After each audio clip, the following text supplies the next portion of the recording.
Imagine you are walking back home after a long day of work, the cold crisp air breezing through your hair and the twinkle of the streetlights in the distance.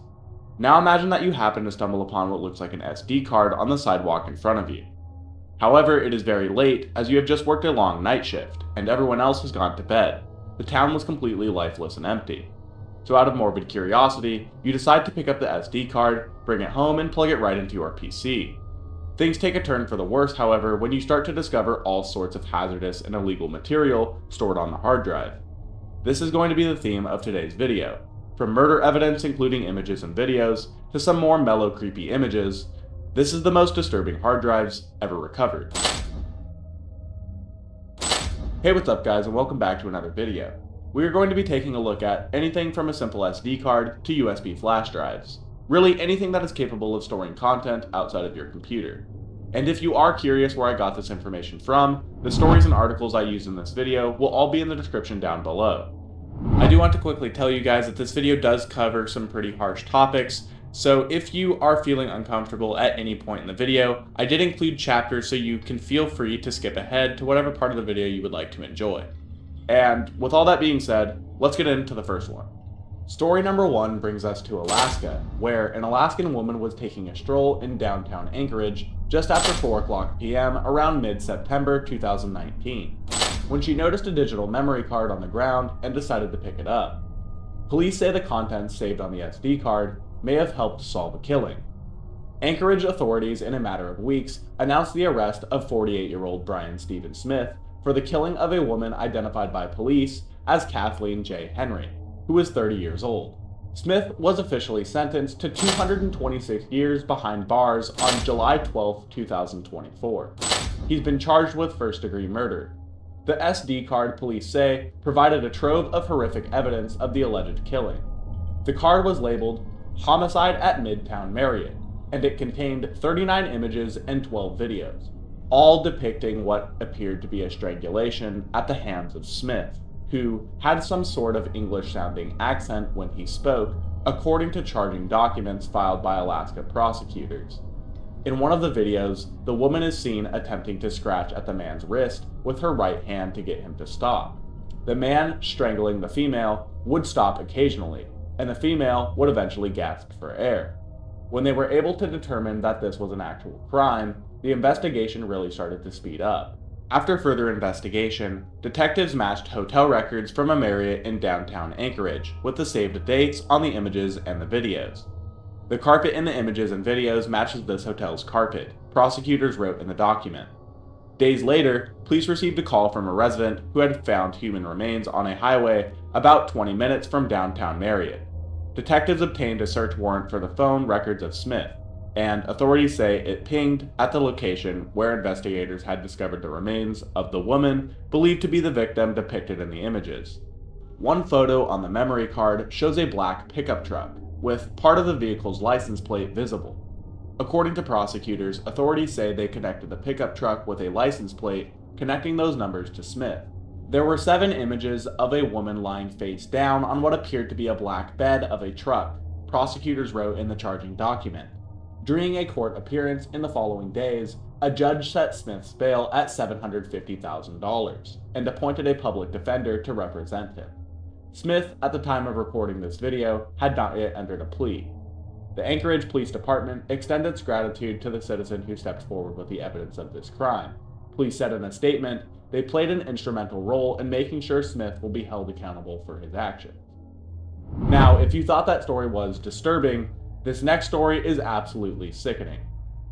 Oakdale police reported that on May 8, 2014, a citizen reported finding an SD card while searching for recyclables in a dumpster behind the yogurt station on West F Street. The citizen loaded the card into his phone and saw that it contained images of child pornography and contacted the police.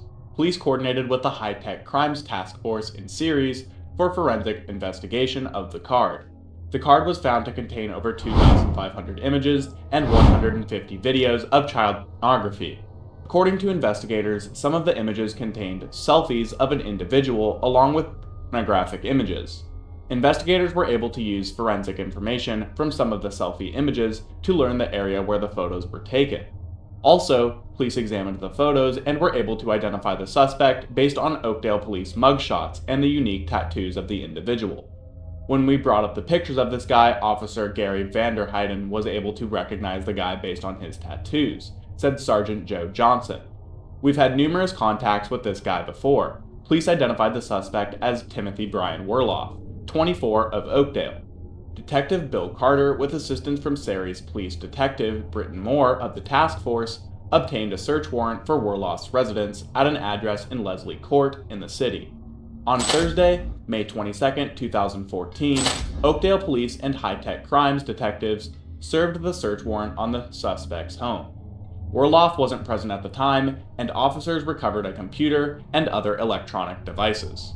When officers were clearing the scene, police received reports of a suspicious person wandering the grounds on the Sierra Baptist Church at 74 North Lee Avenue, directly behind Werloff's residence. Officers checked the area and found Werloff on the grounds. When officers questioned Werloff about the SD card and the search warrant, he admitted to the ownership of the card and agreed to accompany detectives to the Oakdale police station for further questioning. Sergeant Johnson said that during the questioning, Werloff admitted to downloading child pornography images from the internet and taking pictures of at least one nude female juvenile whose image was found on the card. Werloff confessed to also uploading that juvenile's picture onto the internet. Johnson said police have identified the girl and have been in contact with her and her parents. She said the photo was taken without her knowledge. Police would not elaborate and said that the investigation is continuing to determine if any additional illegal sexual acts occurred. Investigators are trying to identify several juveniles whose photos were on the SD card in non-pornographic poses to find out if they may also be victims. The investigation is still ongoing, and Werloff was booked into the Stanislaus County Jail on 3 felony charges for possessing obscene matter depicting minors under the age of 14, production of photos of obscene matter depicting a child under 18, and distribution of those photos over the internet. He is being held in lieu of $50,000. Similar to story number 2, story number 3 is another that covers a storage device containing sexually explicit images of children. Now, I'm going to warn you, this story is far more disturbing than the last one, so if you want to check out here or skip forward into the next story, I completely understand, and I made chapters for the video so you are able to skip easily. If you decided to stay, well, let me tell you, you are in for quite a story. This one, unlike the others, does go a bit off script for discovered SD cards as it was discovered, but by way of a police raid. So, while it technically doesn't count, give me a break, man. I'm trying here. Anyways, let's get into this third story. A 26-year-old man from Orem was charged with multiple counts of child exploitation after a tip from Google led investigators to 157 images of child pornography hidden on the man's SD card. According to charging documents, in June 2018, the Internet Crimes Against Children Task Force, ICAC, received a tip from Google that an individual identified as Stephen Michael Kelly was uploading and downloading images of apparent child pornography. Detectives in Utah County, who were contacted to investigate the photos, reported and found 11 images of toddlers and prepubescent-aged children being sexually abused. According to documents, a search warrant was executed on the home where Kelly lived, but at that time, Kelly was incarcerated at the Utah County Jail on unrelated charges. During the search of the home, investigators took Kelly's cell phone and a small SD card that was found in his backpack. Documents state police discovered 157 additional sexually explicit photos and videos of several different children from toddler to prepubescent in age. During an interview at the jail, Kelly told detectives it was not his child porn, and the only folder on his SD card he was aware of was one with normal pictures and videos of his own children. Documents state Kelly said he did not know how the exploitation material ended up on his SD card, and the card was from a Galaxy S7 phone that was stolen. When asked if anyone had access to his phone, he told detectives anyone has access to his phone when he is sleeping. Kelly also told police his Google account was hacked, and illegal transactions were made on his Google account. Kelly said he called Google and advised them of the hacking and started a report with them at the same time. The original referral for child exploitation came from Google. Once the police told Kelly they would be filing charges, he stopped the interview.